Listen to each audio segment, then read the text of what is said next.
The gunshot echoed across the canyon just as Laura Ashford's horse reared back in terror. And before she could grip the reins, she was sailing backward through the frigid December air toward the cliff's edge. It was 1882, and Jerome, Arizona had proven itself to be every bit as dangerous as her brother had warned before his death 6 months prior. Laura had come to collect his mining claim, refusing to let some crooked banker steal what Thomas had died for in those copper-rich hills. But now, as her boots lost purchase on the icy rock and gravity claimed her, she wondered if stubbornness was truly a family virtue or simply a fatal flaw they all shared. The fall seemed to stretch into eternity. She saw the pale winter sky, the red rocks dusted with unusual snow from the blizzard that had swept through the Arizona high country the night before. And then she was tumbling THROUGH, Chinese letter, SPACE, with her arms flailing uselessly. Her scream caught in her throat as the world spun in a chaotic blur of white and red and blue. Then, impact. Not the bone-shattering collision with rock she had braced for, but a deep, suffocating plunge into a massive snowdrift that had accumulated in the sheltered crevice below. The powder engulfed her completely, filling her mouth and nose, pressing against her chest like a frozen fist. She could not tell which way was up. Panic seized her as she thrashed, only managing to pack the snow tighter around her body. Her lungs burned. Her fingers were already going numb. This was how it would end then, not from the fall itself but from suffocating in this white tomb while whoever had fired that shot probably rode away thinking the job was done. But then, impossibly, she heard a voice. Muffled and distant but unmistakably human. "Hold on, I am coming down." Harrison Hendricks had been tracking the 3 men for 2 days, ever since they had robbed the stagecoach outside of Prescott and killed the driver. As a territorial marshal, he had seen plenty of violence in his 26 years, the last 4 spent wearing the badge. But something about this particular case had gotten under his skin. The driver had been an old man named Charlie, who had once given Harrison a ride when he was just a kid with no money and no prospects, traveling west after his parents died of fever back in Missouri. He had been closing in on the outlaws when he heard the gunshot and saw the horse bolt riderless from the cliff path above. Harrison had spurred his paint gelding forward, arriving just in time to see a woman in a dark riding coat disappear over the edge. The 3 men he had been chasing were already galloping away in the opposite direction, their cowardice making his blood boil, but the woman came first. The outlaws could wait. Harrison threw himself from his saddle and approached the cliff edge carefully, mindful of the ice. Below, perhaps 30 feet down, he could see where she had landed. The snowdrift was deep, a freak accumulation from last night's storm that had dropped nearly 2 feet in these higher elevations. It might have saved her life, but it could just as easily become her grave if he did not move fast. He grabbed the rope from his saddle, tied it around a sturdy juniper that clung to the rocks, and tested his weight against it. The tree held. Without allowing himself time to reconsider, Harrison began rappelling down the cliff face, his boots seeking purchase on the icy stone as he descended hand over hand. His breath came out in white clouds, and his fingers ached from the cold even through his leather gloves. "Hold on." He called again, though he could not see any movement from the snow below. His heart hammered against his ribs. What if she was already gone? What if he was risking his neck for a corpse? But then he saw it. A hand, pale and trembling, breaking through the surface of the snow like a drowning woman reaching for air. Harrison dropped the last few feet, landing in snow up to his thighs. He waded through it with powerful strides, his long legs and determination carrying him forward. When he reached the spot where he had seen the hand, he began digging frantically, scooping away armfuls of powder. "I have got you," he said, though he did not know if she could hear him. "Just hold on." His hands found fabric, then a shoulder. He dug faster, uncovering her face. She was young, probably close to his own age, with dark hair plastered to her pale skin and ice crystals clinging to her eyelashes. Her lips had taken on a bluish tint, but her eyes opened, wide and green and terrified, and she gasped for air like a fish pulled from water. "You are all right," Harrison said, though he was not entirely certain that was true. "I am going to get you out." He worked quickly, clearing the snow from around her body until he could slide his arms beneath her. She was not a small woman but solidly built, and for that he was grateful. Fragile things tended to break easily, and she had just survived a fall that would have killed most people. When he lifted her, she cried out softly, and he felt her fingers clutch at his coat. "My leg," she managed through chattering teeth. "I know, I will be careful." But careful was a relative term. When climbing a cliff with an injured woman in his arms and a rope tied around his waist, Harrison positioned her so that she could wrap her arms around his neck, her body pressed against his chest. She was shaking violently, whether from cold or shock or pain he could not tell, probably all three. "What is your name?" he asked, partially to keep her conscious and partially because he needed to know. "Laura," she whispered against his neck. "Laura Ashford. Harrison Hendricks. I am a marshal. Those men who shot at you, they are not coming back. You are safe now." She did not respond, but her grip on him tightened slightly. The climb up was the hardest physical thing Harrison had done in years. Every muscle in his body strained as he pulled them both upward, his boots scrambling for holds in the icy rock, while his hands worked the rope. Laura's added weight made each movement a calculated risk. One slip, one wrong move, and they would both plummet back down into that snowdrift or worse, onto the rocks beside it. Halfway up, his right boot lost its hold and they swung sickeningly against the cliff face. Laura screamed, a sharp sound of pure terror, and Harrison felt her arms constrict around his neck almost enough to choke him. "It is all right," he grunted, finding a new foothold and continuing upward. "I have got us." His shoulders were on fire by the time his hand finally grasped the edge of the cliff. With one final surge of effort, he hauled them both over the top and onto solid ground. They collapsed together in the snow, both breathing hard. Harrison allowed himself exactly 10 seconds to recover before he sat up and looked at Laura properly for the first time. Even pale and shivering and clearly in pain, she was beautiful. That was his first coherent thought, and he immediately felt foolish for it. She had nearly died. Was possibly still in danger of dying if that leg was broken badly, or if the cold had done more damage than was immediately apparent. And here, he was noticing the curve of her cheekbone and the unusual color of her eyes. "Let me see your leg," he said, his voice rougher than he intended. Laura nodded weakly. Her riding skirt was torn, and when Harrison carefully pulled back the fabric, he could see that her left leg was bent at an unnatural angle below the knee. Not a compound fracture, thank God, but definitely broken. "This is going to hurt," he warned her. "Everything already hurts," she replied, and there was a spark of something in her voice. Spirit. Humor, even dark though it was.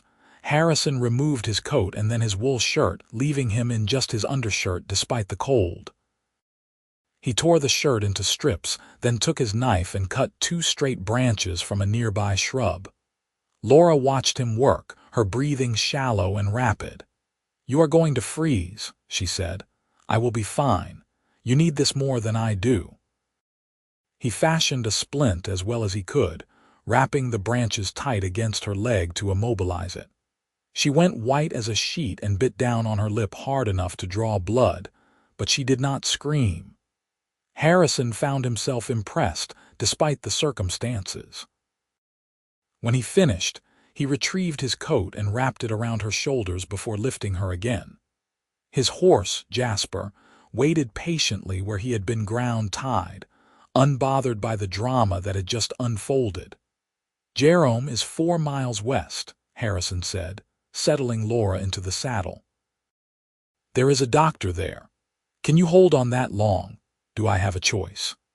But her fingers gripped the saddle horn with determination.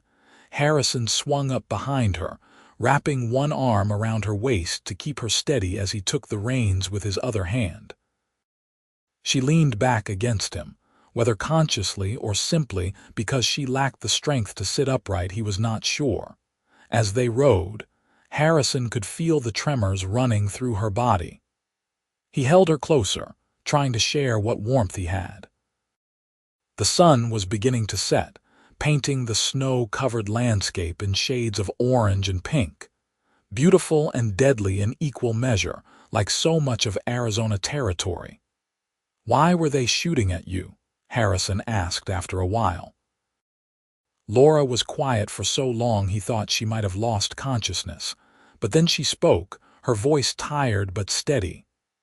"My brother owned a copper claim up in these hills. Good one, too. He found a rich vein last year, but 3 months ago he had an accident in the mine. Cave-in. They said it was bad luck, but Thomas was careful, too careful for it to be an accident. You think someone killed him?" "I know someone did. Clayton Wells at the Miners' Bank has been trying to buy that claim for a year. Thomas refused. 2 weeks after the funeral, Wells filed papers saying my brother owed him money. Said he would take the claim as payment. But I have Thomas's ledgers. He did not owe Wells anything." Harrison felt anger building in his chest. He had seen this before. Men with power and money crushing those without, using the law when it suited them and ignoring it when it did not. It was one of the many reasons he had become a marshal in the first place. "So you came here to fight him?" "I came here to protect what is mine, what Thomas died for." She paused. "I suppose I did a wonderful job of that, falling off a cliff. You were shot at. That is different than falling. I should have been more careful. I knew Wells would not just let me waltz in and take the claim. I just did not expect him to try to kill me quite so soon." They rode in silence for a while longer. Harrison was acutely aware of every place their bodies touched, the way she fit against him, the smell of her hair beneath the scent of snow and fear. He told himself it was just concern for an injured woman under his protection, but he knew he was lying to himself. By the time Jerome came into view, full darkness had fallen and Laura was unconscious. The mining town clung to the side of Mingus Mountain like an ambitious child scaling too tall a tree, its buildings terraced into the steep slope. Lights flickered in windows, and Harrison could hear the distant sounds of music and laughter from the saloons on Main Street. He rode directly to Doc Morrison's place, a small house on the eastern edge of town. Morrison answered the door in his shirt sleeves, took one look at Harrison holding the unconscious woman, and ushered them inside without a word. "What happened?" Morrison asked as he cleared his examination table. "Fell off a cliff. Broken leg, maybe some frostbite. She was buried in a snowdrift." Morrison, a gray-haired Scotsman who had been practicing medicine in Jerome for 15 years, examined Laura with efficient, gentle hands. Harrison stood back and watched, feeling strangely helpless. He was used to being the one who fixed things, who made situations better, but here he could only wait. "The leg is a clean break," Morrison said finally. "I can set it, but she will need to stay off it for at least 6 weeks, probably longer. As for the cold exposure, she is lucky. Another few minutes and we would be having a different conversation. She needs warmth and rest. Does she have family here? Her brother is dead. That is why she came to Jerome." Morrison frowned. "She cannot stay here." I only have the one room and I am expecting another patient tomorrow, a minor with a bad cough. Where is she staying? Harrison realized he had no idea. I do not know. I found her on the canyon trail. Well, she cannot go to the boarding house in this condition. Mrs. Chen would not know what to do with her. Morrison looked at Harrison meaningfully. You have that room you rent from the Petersons. 2 rooms, is it not? You cannot be suggesting that I am not suggesting anything, Marshal. I am telling you the facts. This woman needs somewhere safe to recover, and given that someone just tried to kill her, she needs protection too. That is your job, is it not? Harrison wanted to argue, but Morrison was right. And more than that, the thought of leaving Laura somewhere unprotected made his chest tighten with an emotion he could not quite name. Fine, but you are coming by every day to check on her. Naturally. Now help me set this leg before she wakes up. The next few hours were difficult. Laura regained consciousness during the setting of her leg, and screamed so loudly Harrison was certain half the town heard it. He held her hand through it, letting her squeeze until he thought his bones might break, and when it was finally over, she collapsed back onto the table, sobbing quietly. The worst is over, Morrison said kindly, bandaging the splint he had applied. You were very brave, miss. Ashford, Laura Ashford, recognition flickered in Morrison's eyes. Thomas Ashford's sister. I heard about his death. Terrible business. He was a good man. He was. Morrison gave her laudanum for the pain, and Harrison carried her to his rented rooms on the north side of town. The Petersons, an elderly couple who owned the building, were already asleep, so he let himself in quietly and took Laura to the spare bedroom he used for storage. It took him the better part of an hour to clear out the boxes and make the bed with clean sheets. Laura drifted in and out of consciousness, the laudanum making her eyes heavy and her words soft and disconnected. You saved my life, she murmured as he tucked a quilt around her. Anyone would have done the same. No, not anyone. Her hand found his, her fingers still cold despite the warmth of the room. Thank you, Harrison Hendricks. The way she said his full name made something shift in his chest. He told himself it was just exhaustion, the aftermath of fear and exertion. But when he finally retreated to his own room, he found sleep difficult to come by. Every time he closed his eyes, he saw her disappearing over that cliff edge. The next morning brought fresh complications. Harrison was making coffee when someone pounded on his door. He opened it to find Sheriff Daniels, a portly man in his 50s who spent more time drinking than enforcing the law. Hendricks, we need to talk. About what? About Clayton Wells filing a complaint that a dangerous woman threatened him yesterday and then fled when his men tried to apprehend her. Says she is claiming ownership of the Ashford mine through fraudulent means. Harrison felt his jaw tighten. Is that so?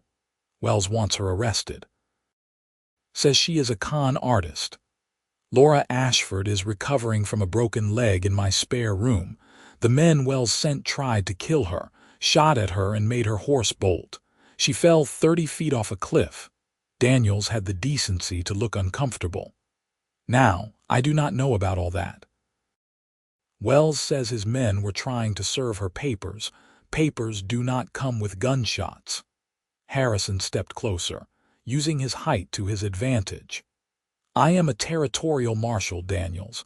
I outrank you, and I am telling you that Laura Ashford is under my protection while she recovers. If Wells has a legal claim to that mine, he can present it in court like a civilized man. If he sends men after her again, I will arrest them for attempted murder. Am I understood? Daniels backed down quickly, as Harrison had known he would. The sheriff was a coward who owed his position to Wells's money and influence, but he was also smart enough to know when he was outmatched. I will pass that along to Mr. Wells. You do that. Harrison closed the door harder than necessary, and turned to find Laura standing in the doorway to her room, leaning heavily on the wall for support. She was still wearing her torn riding clothes from yesterday, and her dark hair hung in tangles around her pale face. "You should be in bed," he said. "I heard shouting, I thought." She trailed off, looking embarrassed. "Wells is trying to have you arrested. I took care of it." Something complicated crossed Laura's face. Gratitude, yes, but also frustration and a fierce kind of pride that Harrison was beginning to recognize as fundamental to who she was. "I cannot let you fight my battles for me," she said. "You have a broken leg. Your battle-fighting abilities are somewhat limited at the moment." "That is not funny. I am not joking." He guided her back to the bed, ignoring her protests. "Laura, someone tried to kill you yesterday.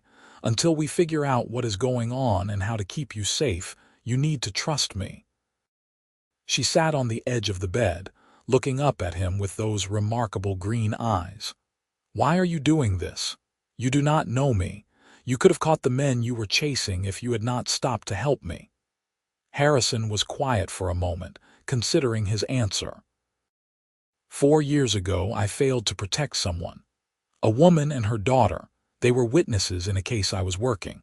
I thought I had them hidden safely, but the men we were after found them anyway. They both died because I was careless." Laura's expression softened. "That was not your fault." "Maybe not, but I swore after that I would never let it happen again. So no, I do not know you, Laura Ashford, but I pulled you out of that snow, and that makes you my responsibility until I know you are safe." "I am not your responsibility. I am not anyone's responsibility except my own." "Too bad. You are stuck with me whether you like it or not." For a long moment they stared at each other. Then, unexpectedly, Laura smiled. It transformed her face, chasing away the pain and exhaustion and revealing something warm and luminous beneath. "You are possibly the most stubborn man I have ever met." "I have been told that before. I believe it." Over the following days, a rhythm developed. Harrison would wake early and make breakfast, which Laura would initially refuse out of stubbornness and then accept because she was hungry. Doc Morrison came by every afternoon to check her leg and change the bandages, pronouncing himself satisfied with her progress. And Harrison spent his evenings sitting with her, talking about everything and nothing. He learned that she was 23 years old, that she had grown up in Philadelphia in a house full of books and music, that she had come west with Thomas 5 years ago after their parents died, because neither of them could stand the suffocating propriety of Eastern society. She had worked as a teacher in Tucson for 3 years before Thomas's mining claim started to pay off, and she had moved to Prescott to be closer to him. "I should have been here," she said one night, staring at her hands. "If I had been in Jerome instead of Prescott, maybe Thomas would not have died." "Or maybe you would have died with him," Harrison replied. "You cannot know. I could have protected him from a planned cave-in." "Laura, if Wells wanted your brother dead badly enough to arrange an accident, there was nothing you could have done." She was quiet for a long time after that.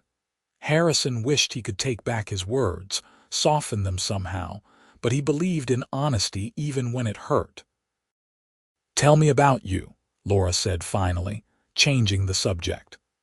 "Why did you become a marshal?"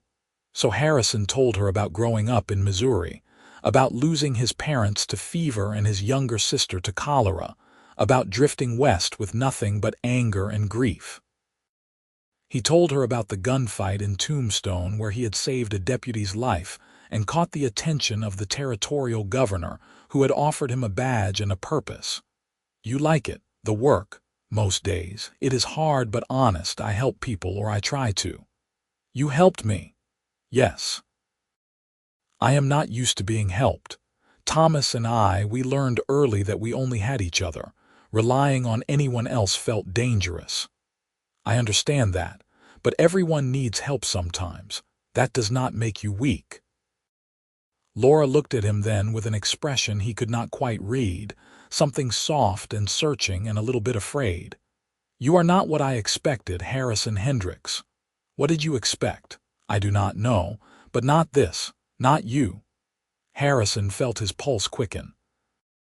The room suddenly seemed smaller, the air between them charged with something he had been trying to ignore since the moment he pulled her from that snowdrift. He forced himself to look away, to stand up and move toward the window.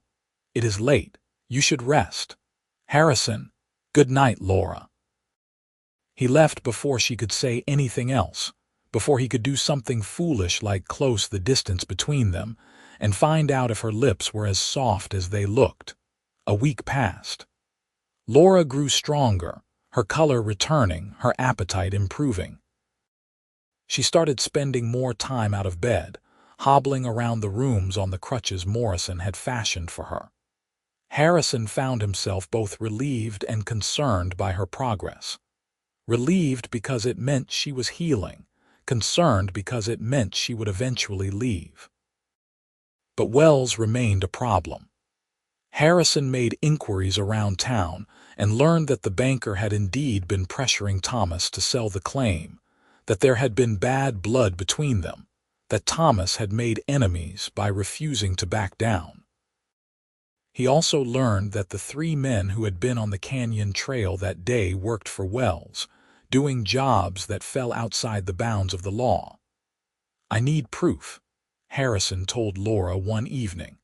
"Something concrete that ties Wells to Thomas's death or to the attempt on your life. Without it, he is just a respected businessman and you are a grief-stricken sister making accusations." "Thomas kept journals," Laura said. "Everything about the mine, including his suspicions about Wells. They should be in his cabin up near the claim. Can you show me where? I can try." "But Harrison, my leg, will be fine. We will take it slow, but I need those journals if I am going to help you."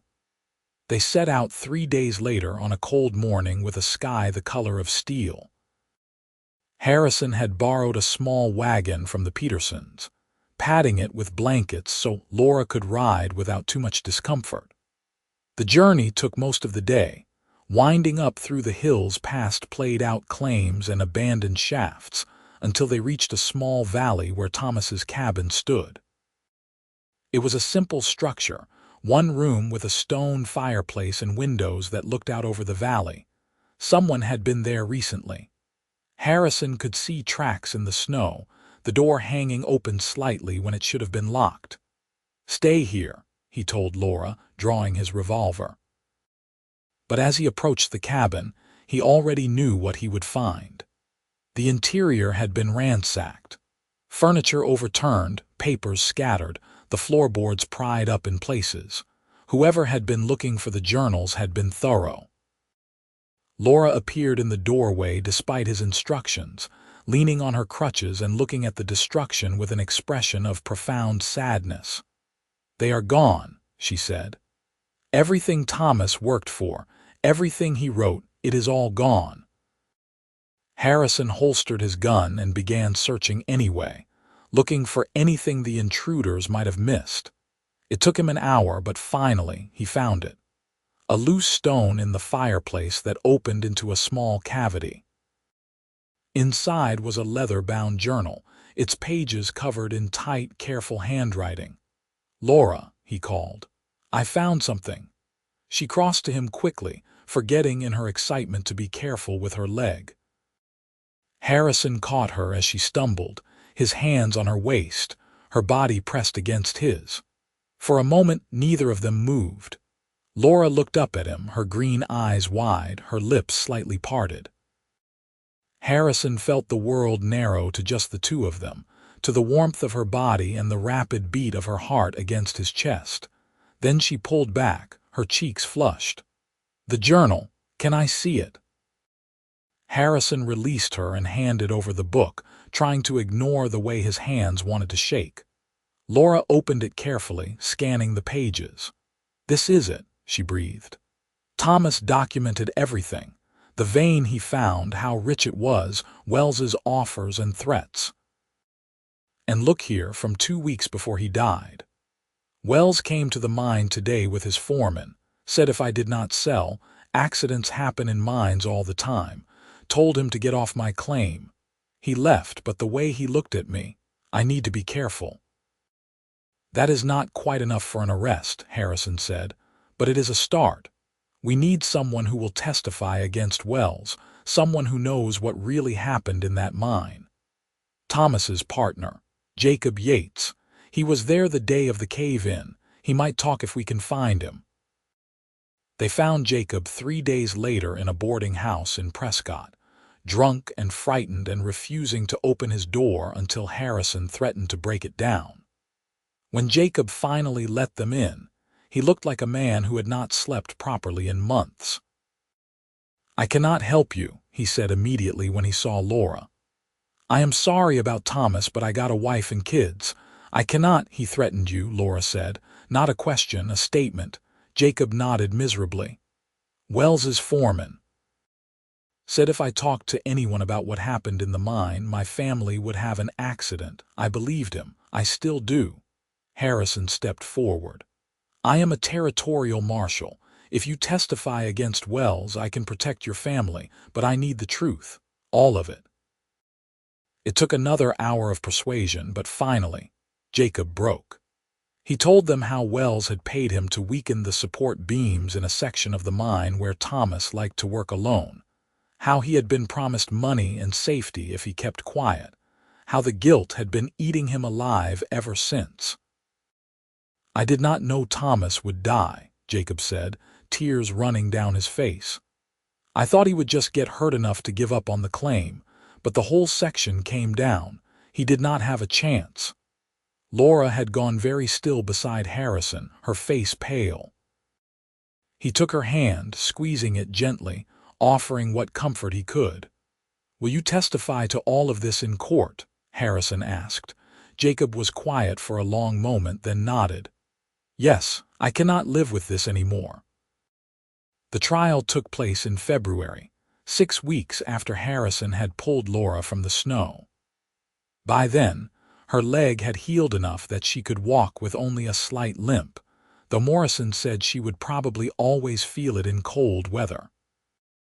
Wells was arrested based on Jacob's testimony and the evidence in Thomas's journal, charged with murder and conspiracy. The trial lasted 4 days. Wells's lawyers tried everything they could to discredit Jacob and Laura, painting them as vengeful liars seeking money.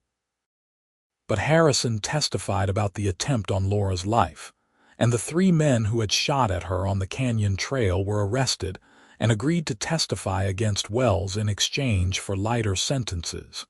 In the end, the jury took less than 2 hours to find Wells guilty. He was sentenced to hang.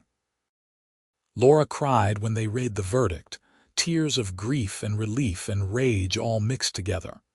Harrison held her in the courtroom hallway afterward, not caring who saw, not caring about propriety or what people might say. "It is over," he murmured against her hair. "It is finally over. Thomas can rest now," she whispered. "He can finally rest." With Wells convicted, the claim reverted to Laura as Thomas's sole heir. The mine was indeed as rich as her brother had believed, the copper vein running deep and pure through the rock. Within a month, Laura had hired miners and engineers, setting up an operation that was both profitable and, she insisted, fair to the workers. "I saw what happened to Thomas when men got greedy," she told Harrison one evening as they stood outside the mine entrance, watching the sunset paint the hills gold and crimson. "I will not make that mistake. You are a good woman, Laura Ashford. I learned from a good man." "2 good men, I suppose." She looked at him then, really looked at him in the way she had been doing more and more lately. "Harrison, what happens now?" "What do you mean? You saved my life. You helped me get justice for Thomas. You protected me when no one else would, but you are a marshal. You have cases, places you need to be. You cannot stay in Jerome forever just to make sure I am all right." Harrison had been thinking about this very question for weeks now, turning it over in his mind during the long hours of the trial and the longer hours of the nights when he could not sleep, because he was too aware of Laura in the next room. He had told himself it was just responsibility, just his need to see a job through to completion. But that was a lie, and he was tired of lying to himself. "What if I want to stay?" he said quietly. Laura's breath caught. "Harrison, I love you." The words came out rougher than he intended, graceless and honest. "I think I started falling in love with you the moment I pulled you out of that snow and you opened your eyes and I saw how fiercely you wanted to live. And every day since then has just made it worse. Better. Both." He shook his head, frustrated with his inability to articulate what he felt. "I am not good with words, Laura. But I know that when I think about leaving Jerome, about going back to chasing outlaws and sleeping in different towns every night, all I feel is empty. And when I think about staying here with you, about building something real and permanent, I feel like maybe I could finally stop running from everything I lost and start living again." Tears were sliding down Laura's cheeks, but she was smiling. "You are better with words than you think." "Laura, I love you too," she said, cutting him off. "I have been trying not to. You terrified me the way you made me feel how much I needed you, even though I swore I would never need anyone again. But I do need you, Harrison, and more than that, I want you. I want you to stay. I want you to build something with me here in this impossible town where you saved my life and gave me back my future." Harrison closed the distance between them and kissed her, cupping her face in his hands and pouring everything he felt into the press of his lips against hers. Laura kissed him back just as fiercely, her fingers tangling in his hair, her body fitting against his like it was meant to be there. When they finally broke apart, both breathing hard, Harrison rested his forehead against hers. "I should do this properly," he said. "Laura Ashford, will you marry me?" "Yes," she replied without hesitation. "Yes, 1,000 times yes." They were married in April, on a warm spring day when wildflowers covered the hills and the snow was just a memory. Doc Morrison gave Laura away, and half of Jerome turned out to see the marshal who had brought down Clayton Wells marry the woman he had saved. It was a simple ceremony in the small church on Main Street, but to Harrison, it felt like the most important moment of his life. Laura wore a dress of cream-colored silk that she had ordered from San Francisco, her dark hair pinned up with small white flowers woven through it. When Harrison saw her walking down the aisle, something in his chest expanded until he thought it might burst. She was beautiful and strong and alive, and she was choosing him. Their wedding night was spent in the cabin by the mine, which Laura had rebuilt and expanded into a proper home. They made love slowly, tenderly, learning each other's bodies with gentle hands and whispered words. Afterward, Laura lay with her head on Harrison's chest, tracing patterns on his skin. "I never thought I would have this," she said softly. "After Thomas died, I thought I would spend the rest of my life alone, fighting battles and trying to prove I was strong enough to survive on my own. You are strong enough, but you do not have to be alone anymore, neither do you." Harrison kissed the top of her head, breathing in the scent of her hair. "No, neither do I." As Laura's mind prospered, so did Jerome. More families moved to town, drawn by the steady work and fair wages Laura offered. Harrison resigned his position as territorial marshal and became Jerome's town marshal instead, keeping the peace in a place that was growing more civilized with each passing year. He and Laura settled into a life that was equal parts ordinary and extraordinary. They worked hard, both of them driven by the same stubborn determination that had brought them together. But they also made time for each other, for long rides through the hills and quiet evenings on their porch watching the sun set over the valley. A year after their wedding, Laura gave birth to a son. They named him Thomas, after her brother, and Harrison held his newborn son with hands that trembled at the weight of such a precious, fragile thing. "He is perfect," Laura whispered, exhausted but glowing as she watched Harrison cradle the baby. "He is," Harrison agreed, marveling at the tiny fingers that gripped his thumb, the small face that held hints of both his features and Laura's. "He is absolutely perfect." Thomas was followed 2 years later by a daughter they named Grace, and then another son, Samuel, 2 years after that. The house by the mine expanded to accommodate their growing family, becoming a sprawling, warm place filled with laughter and noise and love. Harrison discovered he loved being a father almost as much as he loved being Laura's husband. He taught his children to ride and shoot, to respect the land and the people who worked it. Laura taught them to read and think, to stand up for what was right even when it was hard. Together, they raised children who were as stubborn and brave as their parents, who carried forward Thomas Ashford's legacy in a way that would have made him proud. On their 10th wedding anniversary, Harrison and Laura rode out to the cliff where she had fallen all those years ago. The trail was safer now, properly maintained, and there was a marker at the spot where she had gone over the edge. Laura had insisted on putting it there, not as a memorial to her near death, but as a reminder of where their life together had begun. They stood at the cliff's edge, Harrison's arm around Laura's waist, both of them looking out over the valley below. The massive snowdrift was long gone, of course, replaced by spring grass and wildflowers. "You ever think about what would have happened if you had not been there that day?" Laura asked. "Every time I look at you, every time I hold our children, every time I wake up and you are beside me." Harrison pulled her closer. "I would have lost everything before I even knew I was looking for it. I was so angry that day, so focused on revenge and justice that I did not see the bigger picture. If I had died on this cliff, I would have died bitter and alone. But you did not die. You fell, and I caught you, and we built a life together."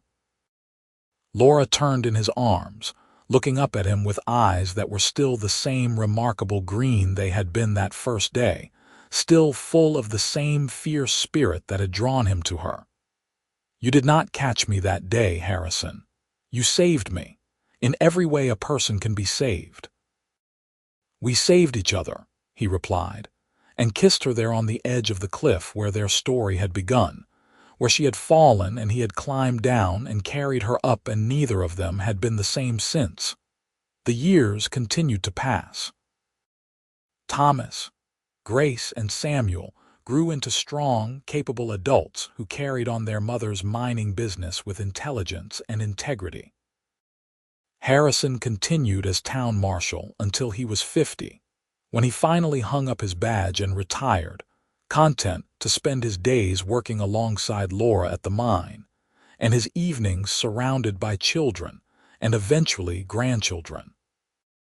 Jerome continued to grow and prosper, transforming from a rough mining camp into a proper town with schools and churches, and a future that extended beyond the copper in the hills. People spoke of Laura Ashford Hendricks with respect, remembering how she had brought down a corrupt banker and built something lasting from the ashes of tragedy. But at home, away from the public eye, she was simply Laura. Harrison's Laura. The woman who had fallen off a cliff into deep snow and survived, who had let him climb down and carry her up, who had trusted him with her heart and built a life with him that exceeded anything either of them had dared to dream. On a summer evening when Harrison was 70 and Laura 67, they sat on the porch of their home as the sun set over the valley.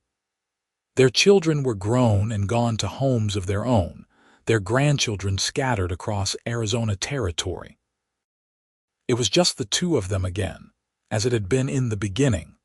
Laura's hair was silver now, and Harrison's face was lined with years of sun and wind. Her legs still ached in cold weather, and his back complained when he rode too long. But when he looked at her, he saw the same woman he had pulled from the snow all those years ago, fierce and beautiful and impossibly brave. "What are you thinking about?" Laura asked, noticing his gaze. "That day on the cliff. How one moment, one decision to help instead of continuing my pursuit changed everything. Do you regret it, letting those outlaws go?" "Not for a single second. They were caught eventually by someone else, but you. There was only one chance to save you, only one chance for us." He reached over and took her hand, their fingers intertwining with the ease of long practice. "I would make the same choice 1,000 times over." Laura squeezed his hand, her eyes bright with tears and love. "So would I. I would fall off that cliff 1,000 times if it meant landing in your life. Let us not test that theory. Once was quite enough." She laughed, the sound as warm and genuine as it had been 40 years ago. They sat together in comfortable silence as the sun disappeared below the horizon and stars began to emerge in the darkening sky. Two people who had been broken and lost once upon a time, who had found each other in the most unlikely of circumstances, and who had built something beautiful and lasting from that chance encounter on a snowy cliff. Their story had begun with a fall and a rescue, with a cowboy who climbed down into the snow and carried up a woman who would become his entire world. But it ended here, in this moment of perfect contentment, surrounded by the evidence of a life well lived and a love that had endured through decades of joy and sorrow, triumph and loss. Harrison Hendricks and Laura Ashford Hendricks had found their happily ever after, not because their path had been easy, but because they had chosen each other every single day since that fateful moment on the cliff. And that choice, renewed and reaffirmed through all the years that followed, was the truest kind of love story there could ever be.